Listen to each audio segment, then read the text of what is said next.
going to talk about this 335i today. Big turbo, 2JZ swap. This is good. This is what we like doing because naturally we work on a lot of BMWs, and this chassis comes with a lot of problems with the N54 engine, which a lot of guys in the BMW community might cry about it or not, but this is probably the best mod to get rid of those misfires and all those issues. On this one, the customer wanted to do something a little bit crazier, bring it up a notch. As you can see just by looking at the rear tire, this car means business. If you come back over here, you're gonna see it's got a 2JZ engine. It's a non-VVTi motor. We opted to go with a big precision turbo. It's an 8080. The manifold is custom. We made that ourselves. Dual wastegate. We got a 3-port on here, so that's probably the limiting factor on this car's power. Made it to this 2JZ, which is a billet main motor, so it can hold the power that it's expected to make. We're made it to a Grana's T56 setup. It's got a clutch that can handle about close to 1,300 horsepower. We got a custom drive shaft to an 8.8 rear end on this car. You see that the car is set up very much like a OEM factory BMW. I know you see a nitrous bottle there, that's good, but we also wanted to retain most of the trunk space on this car.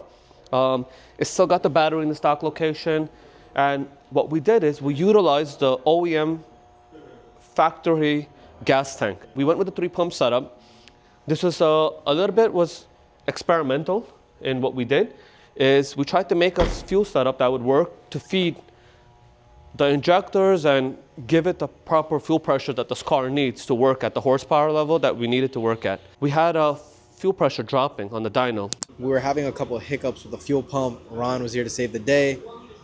He topped it up with fuel and should be good to go skis. At certain horsepower levels, because this tank is split into 2 pieces because the drive shaft goes in between the tank. So one side of the tank feeds the other side, and then that goes into the front of the car. What we did is we had to eventually create a way where we can put 2 pumps on one side and 1 pump on the other to feed these injectors so we can make the power we need. It was a little bit of a trial and error, but we got it down good.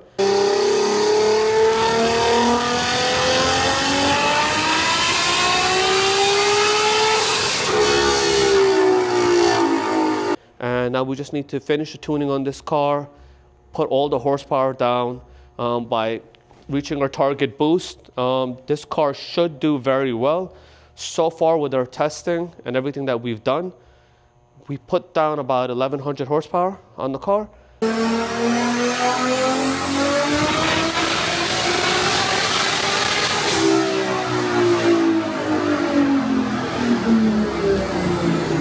We're gonna shoot for a little bit more.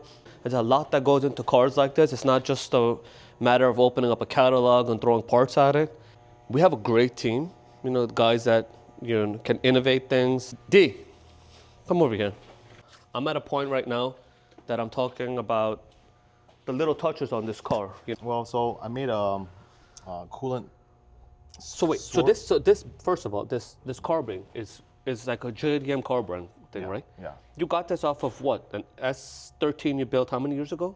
I think about like 15 years ago. 15 years ago. Yeah. So I recycled. You grabbed that. I remember. Yeah. I remember you grabbing it. You're like, you know what? I'm gonna use this on this N54. On this, I'm saying N54. On this N54 delete. This is what we're gonna call this build. The N54 delete. Said you were gonna use that. It looks really nice. Yeah. I mean, I pretty much just use the top of the bottle. Yeah.